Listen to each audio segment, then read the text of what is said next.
This video, I'm going to talk about the Python Developer Survey from 2022 from JetBrains.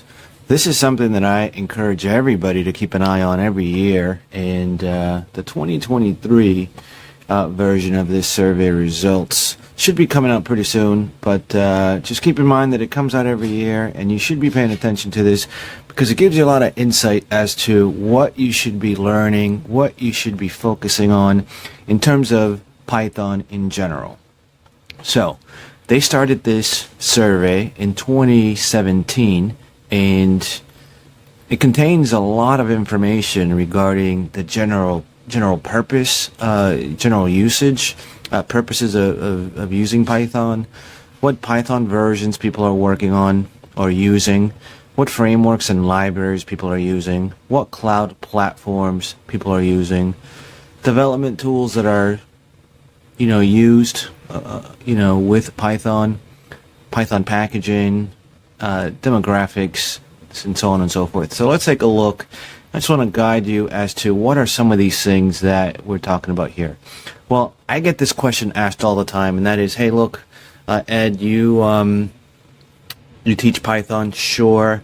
What other things would you encourage me to learn along with Python to make me a better developer? And this clearly tells you what Python's being used for and with. So for example, I'm a big fan of JavaScript. You know that my languages include, my top languages anyway, include JavaScript, Java, and Python. And so JavaScript is here on top for 2022 and 2021. And it makes sense, right, when you think about this, because JavaScript is the language of the web, right? Definitely the front end. For sure, because the front end, we know it's JavaScript, CSS, and HTML. Now, JavaScript, as you know, can also be used for the back end, right, with Node.js. But some of the top 3 or 4, I would say top 3, I would encourage anyone that's interested in learning other things along with Python, and I always talk about that T-shaped skill set where you want to learn as much as you can. And that's the broad version of the T, or broad part of the T. And the specialty is that vertical part of the T, where you kind of go ahead and you dig into your specialty.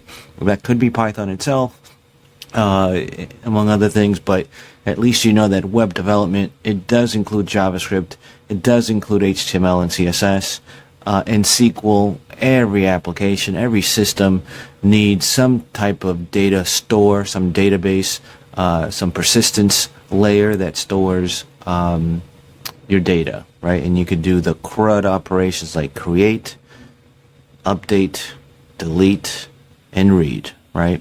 And again, not in that order, but that's very, very important. So I would encourage all of you to think about that. That's a question I get asked all the time. What else can I be learning? What do you think I could learn with Python? I always say, well, it depends on what you want to get into, but this data actually shows what are people using it for right now, and at least you can consider, is that something that you want to consider doing yourself? For example, web development. Sometimes it's data science, but we'll dig in and see more details about that soon. So if we keep scrolling down, you can see that 86% of Python developers use other languages in addition to Python, with JavaScript, HTML, CSS, and SQL being the most popular. This is very important. I think this is key, especially for people that are looking to get into the industry, the software development industry. That's highly encouraging. So what other languages for web and data science? So this is the other thing that it gets used for, right? SQL, JavaScript, Bash Shell, HTML, and CSS. So, like this says here, unsurprisingly, JavaScript and HTML/CSS are the most popular languages among web developers, while SQL is the #1 choice for data scientists. This is something I always ask people, hey, when they ask me, what should I do, what should I study, I kind of flip it back to you and ask, well, what is it that you want to get into? Is it web development? Is it data science? Is it machine learning? Is it security? Is it more DevOps? Is it more database? Is it ... There could be so many things, a lot of things to consider, but I would say the top 3 of any of these categories might give you a good shot. So purposes for using Python. So 51% used for both work and personal, and 28% personal, educational, or side projects. 21% for work. That's always useful to keep an eye on. Look at here for data analysis, 51%. Web development, 43%. Machine learning, 36%. DevOps and system administration and automation, 34%. And so on and so forth. This is very, very key. Again, look at this on your own. I'm going to post a link on the video description, but this is just something to kind of highlight why you should be paying attention to these and keep an eye out with things like this. Python usage as main or secondary language, data analysis, web development, machine learning. Again, why is Python such a good thing to get into and learn? It is a very general purpose language. It's very easy, very concise. It reads like English from left to right. Some of the things I always mention to people. You should consider, again, as one of my videos suggests, you should consider learning Python and getting good with Python for dealing with general things, specifically including things like, job interviews, technical interviews. So what else? Data analysis, web development. What do you use Python for the most? Some 22% or so said web development. That's obviously a very popular thing. Everything on the web, everything is on the web these days, and so why not? Those who use Python as their main language mostly use it for web development. That's 23%.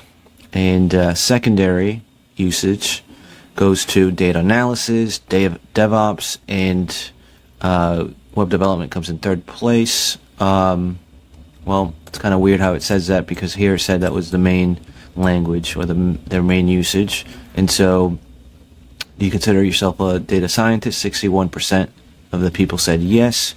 What are the Python versions? Well, we know Python 3 is the latest language. Python 2 has been moonlighted as of 2020. So you shouldn't really be using Python 2 for new projects. I understand there may be a lot of code. There's a large number of code base projects and libraries that maybe are using Python 2. But for the most part, any new software that you're developing, it should be using Python 3. At least for my class, you should definitely be using Python 3. Python 2 is not even a choice. So, Python version use cases. Here you go. A little bit more information here. Python 3 versions. What are the most popular versions? 3.10 is the most popular for, again, this service for 2022. So keep that in mind. Some people say, 11% of them say they don't update their Python versions, and 6% report that somebody else manages their updates. This could be their employer, and so on and so forth. So, Python installation and upgrade, python.org is 37% of what people are using. Python environment isolation, how are they doing that? They're using virtual env. What frameworks and libraries are the top for Python? You can see that the top 3 include Flask, Django, and FastAPI. So those 3 are probably the top 3 to get into. I would encourage anybody, again, the people that ask me, what other things can I get into with Python? Well, again, it depends on what you want to get into, but it does not sound like a bad idea to get into web dev, and one of these frameworks for web development might be a good choice. So, what other things? Other frameworks and libraries? You have Requests, Pillow, Essentio, Tinker for the graphical user interface, unit testing frameworks. We have PyTest and Unit Test. I do have a video on these. Keep an eye out for those, for Unit Test and PyTest. Unit Test comes with Python. PyTest is another module that you could use. So keep an eye out for that. ORMs, or Object Relational Mapping. What are the ones that are, well, what is the one that's number 1? It's SQL Alchemy, 35%. Keep that in mind. By the way, if you have any questions about anything in particular, put it up in the comments. Give me a question about whatever it is that's on your mind, and I'll make a video for it, regardless of whether it's something that I cover in class or not. If I know a little bit of context and more details, I'll put it in just for information purposes. So, big data tools, Apache Spark is number one. Second to that is Kafka. So keep an eye out for things like that. If you want to get into big data, at least you know what are the most popular ones and where you should probably consider investing your time and efforts. Cloud platforms, number one with 49% is AWS. Second to that is Google Cloud, and third is Microsoft. So AWS is something that I'm particularly taking a look at myself. I've gotten a few certs, and I highly recommend it. This is the reason why I've done it as well. Not only my employer now uses AWS, but even other companies are using AWS. So that's a great, there's support for having that skill set, right? There's demand for having that skill set, and knowing about it and being aware of it and being exposed to AWS is not a bad thing. It's a good thing. How do you run code in the cloud? This is just more info about that. How do you develop for the cloud? More info about that. Development tools, 59% are using Linux, 58% are using Windows. Mac OS is 26%. So I fall into this camp and Linux, right? I oftentimes work on Linux servers, and Mac OS is my local development environment. That's my machine that I currently use. Continuous integration, CI, GitHub and GitHub Actions, right? That's what I'm focusing on myself. I also focus on Jenkins just because it's so popular as well. But again, just something to keep an eye out. I would obviously look at the top 3 of any of these categories if you're looking for something to learn. Okay, 34% of respondents use CI management tools, continuous management tools, with Ansible being the most popular. Ansible is something that I really do enjoy working with. It's written in Python, I believe, so I love automating and configuring things with Ansible scripts or playbooks and that type of thing. So keep an eye out for that if that's what if that sounds interesting. Documentation tools, Sphinx is number one. What else here? Tools and features for Python development. Use auto-completion in your editor, 87%. Editors, VS Code and PyCharm are number one. I'll tell you why I use PyCharm for Python. You probably already know, but I'll tell you again. It's because PyCharm is great. It's by JetBrains. VS Code I already use, and I use that for more JavaScript and web-related things. So I kind of keep them separated. VS Code for anything web, PyCharm specifically for Python. So those are my two. Vim, I love Vim or VI when I'm on the command line, specifically on other Linux environments, Linux servers. So that is my go-to, because you may not have, of course, an editor of your choice on some of these systems. So I always, I'm a big proponent of knowing one command line text editor, whether that's Emacs or VI or whatever the case might be. I'm VI all the way, and I encourage you to take a look at it if you are interested. Number of IDEs, editors used, 35%, number two IDEs are used. A small number use only one, so I kind of fall into this camp as well when we're talking about Python and some of the other ones, other languages. I don't use Python with 2 different IDEs. I only use it with one, I guess. I guess that's what this is getting to. So IDEs, editors used in addition to the main IDE editor, VS Code, Jupyter Notebook, VI or Vim, PyCharm. These are all popular ones, and maybe I'll do a quick video about some of these. But you know that in my course, I use PyCharm, specifically the Community Edition. So if you want to follow along with what I'm doing, I highly recommend you install and download, or download and install PyCharm Community Edition. There's a video on that. Python packaging. What else?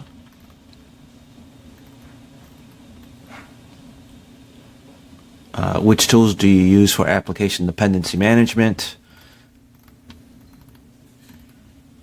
57% of Pythonistas develop applications using Python with setup tools, Wheel, Build, and Poetry, with being the most popular tools for this purpose. Where did you publish your Python application packages? PyPy is number 1. Setup tools, PyPy. Demographics, 49% work on their own projects independently, 46% work in a team, 5% work as an external consultant or trainer.